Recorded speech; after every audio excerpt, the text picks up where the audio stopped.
Hi, my friend. In this video, we're going to be making UKG synths and vocals inspired by Sammy Virgi's track, If You Need It. And we're going to find out if we can do this in under 30 minutes without using any traditional music theory or synthesis and sound design.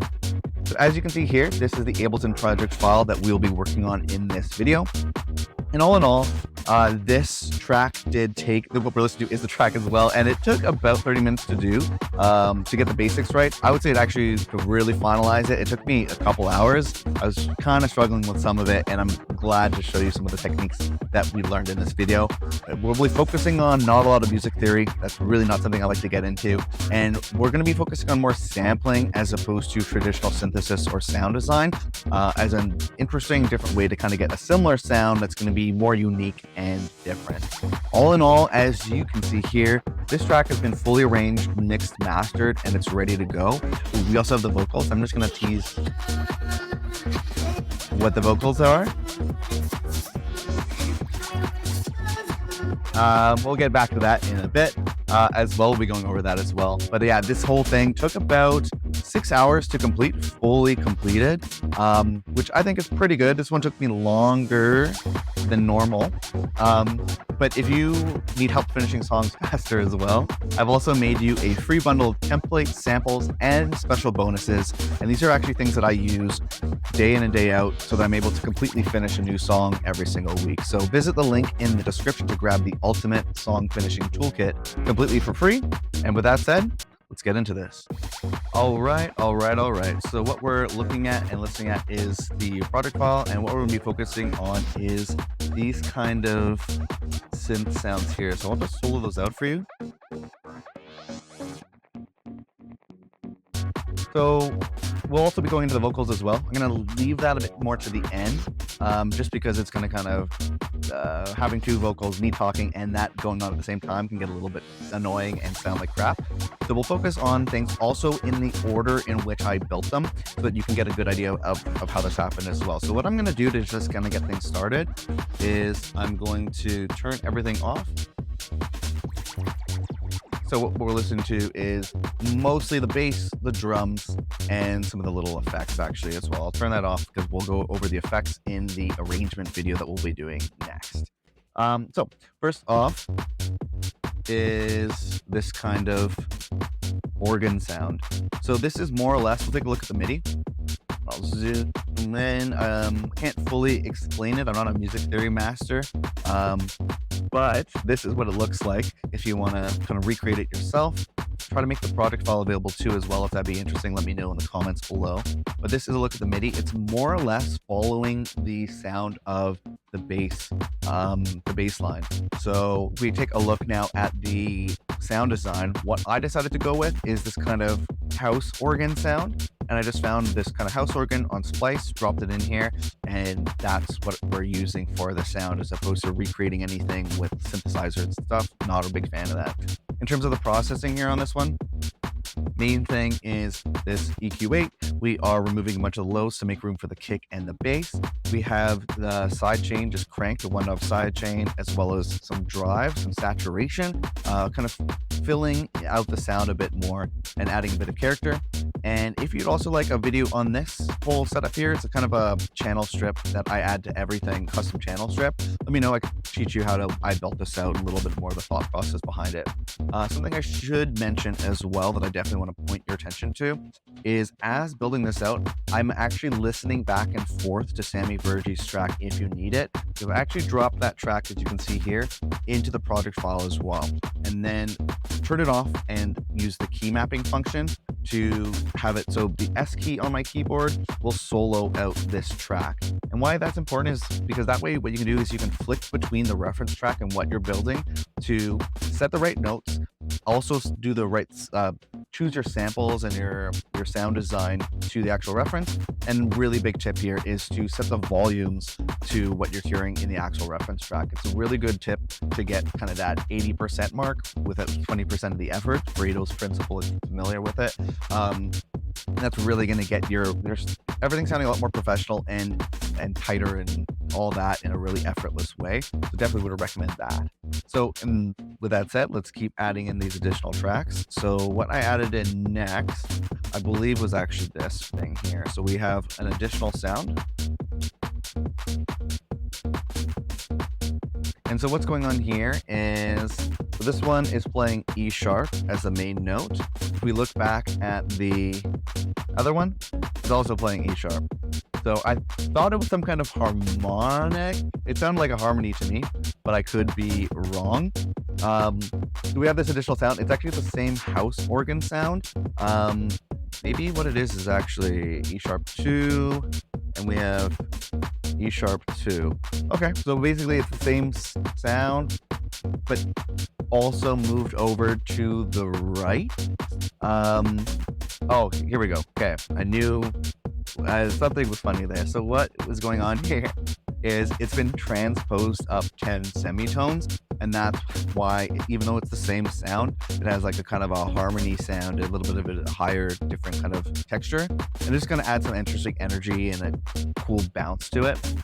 Other than that, so it is the same sound, slightly different MIDI. If I show the MIDI, just a little bit less is happening when you compare it to the other one. Mostly pedaling on that E sharp, and it is all being transposed up 10 semitones to add a kind of a harmony sound to it. In terms of the processing, it's very similar to the first track. We're moving a bunch of the lows to make room for the kick and the sub, shelving out a bit of the highs, and then we have this transient designer where we are reducing the sustain a little bit to kind of tighten up the sound a little bit. We have the one knob sidechain, bouncing it off the kick, making room for the kick, and then a bunch of one knob saturation to kind of fill out the sound a bit. And next up is this kind of weird texture.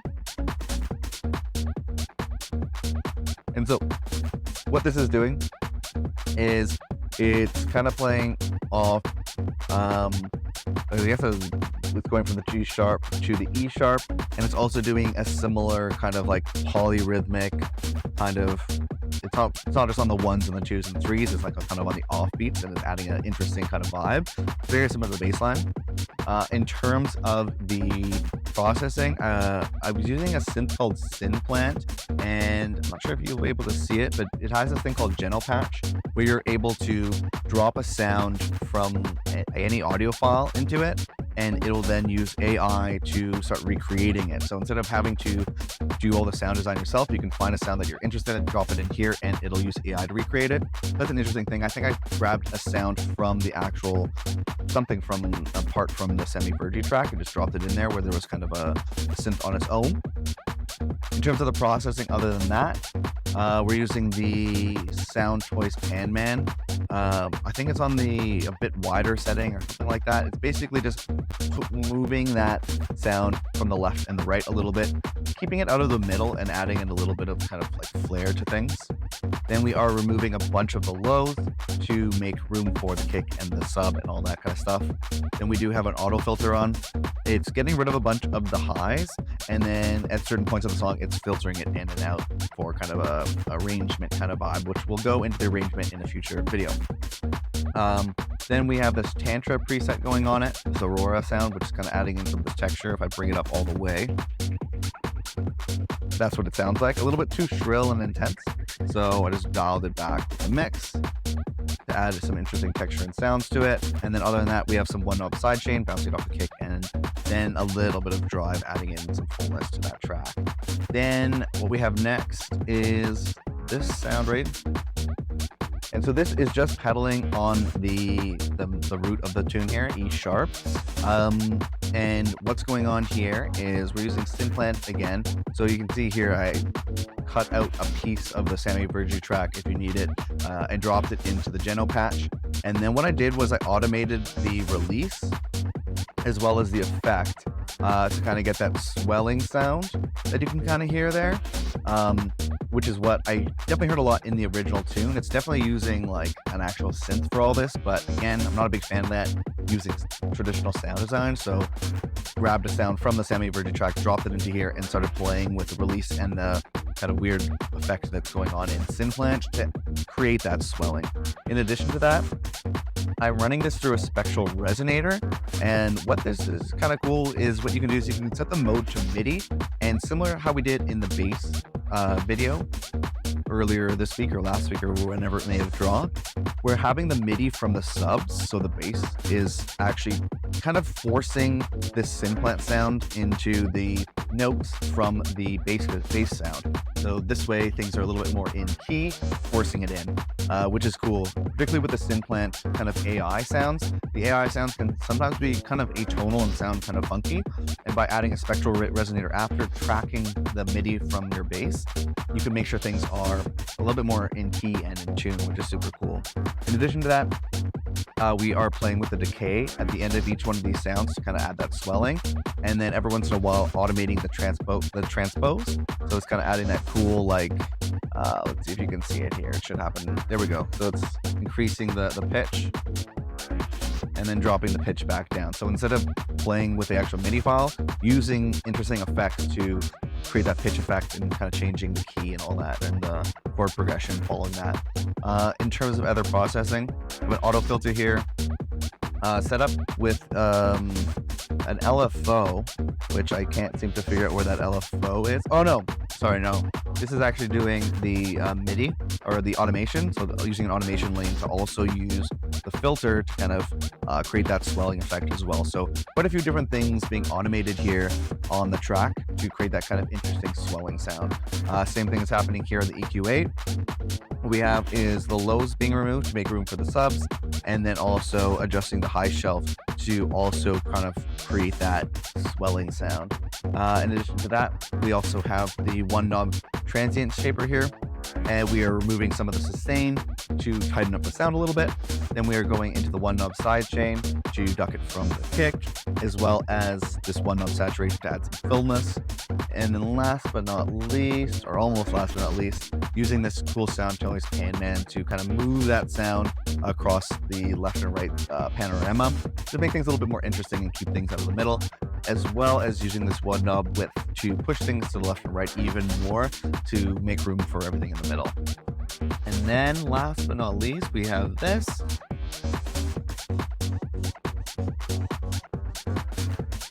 Cool. So this is a very similar sound. It's doing the same MIDI as the previous track that we were just looking at. In terms of the sound design, we have a sound from MIA's Paper Airplanes. That guitar in the original tune is dropped it into Synplant, tried to recreate it. It's always a lot more different than the original source file, which is why then it's running into the spectral resonator, again tracking from the subs, and it's doing very similar stuff to what we had before. So it's automating the transposition to kind of add that cool slowly pitching kind of sound like that, and changing the tune of it, and then dropping it back down. In addition to that, running it into a pitch shifter, pushing it up an octave, and then dropping the dry wet a little bit so it's kind of blending between the two. And then also removing a bunch of the lows, as you can see here, to make room for the subs. Transient designing, removing some of the sustain to tighten up the sound a little bit. Sidechain, one knob sidechain, bounce it against the kick. And then also adding in this gate and making the gate tracking from that organ sound to kind of tighten it up to that sound a little bit. And then another sound we have here is this pad. And so what this is we have to take a look at the MIDI. So it's F sharp, A sharp, and then halfway through a D sharp comes in. And if we listen to it in context, this is nowhere near in the original tune, but I liked it and I liked filling up the sound a bit. Using this UVI workstation thing, Noctua, just found an interesting pad. I don't think I changed too much of it, just like the sound of that pad. Then we're removing a bunch of the lows, a bunch of the highs. Using Portal as well. If I open up Portal, just found like a cool preset called Portal Clouds, kind of an interesting granular plugin that I like to use that makes things different. And then what I did was this kind of custom little audio rack. So I added an LFO and Portal together, and then this way what I could do is very easily, we open up Portal, very easily adjust the dry and wet with an LFO, so things are kind of swelling in and out. Then what we have is this nice A1 trigger gate It's a completely free plugin if you want to check it out, but what's nice about it is it's kind of that stutter house sound, very easy to create that cool stutter house sound. Then using a one knob sidechain to make room for the kick, and then using the one knob width push it to the left and right to make room for the main sounds. And so for what I chose, I wanted to turn this into a remix of Paper Airplanes. Let me just bring it over here. Let me add in the vocals, and I'll explain what one did there.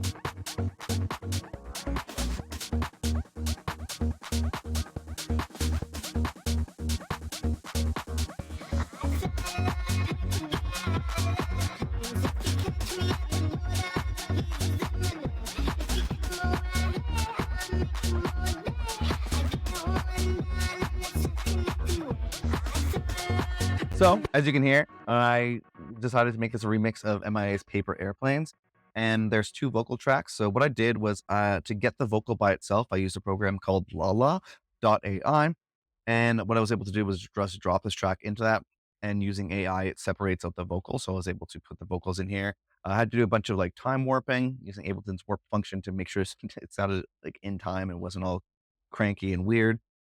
And then I have 2 layers here. So first is this top layer.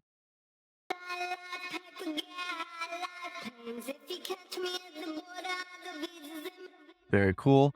So basically what's going on is I think the VIRJI sound here for vocals is more or less like pitching things up a little bit. So using complex warping, pitched up 3 semitones, and then kind of adding in bit crushing and distortion seems to more or less be the sound. So added in this erosion. I turn it off. It just adds kind of that crunch. Same thing with this overdrive. Pushes it forward, adds a bit of aggression to it. That's, I would say, the main thing. And then what we have is EQ8, removing some of the lows. Transit Designer, removing some of the sustain to tighten things up.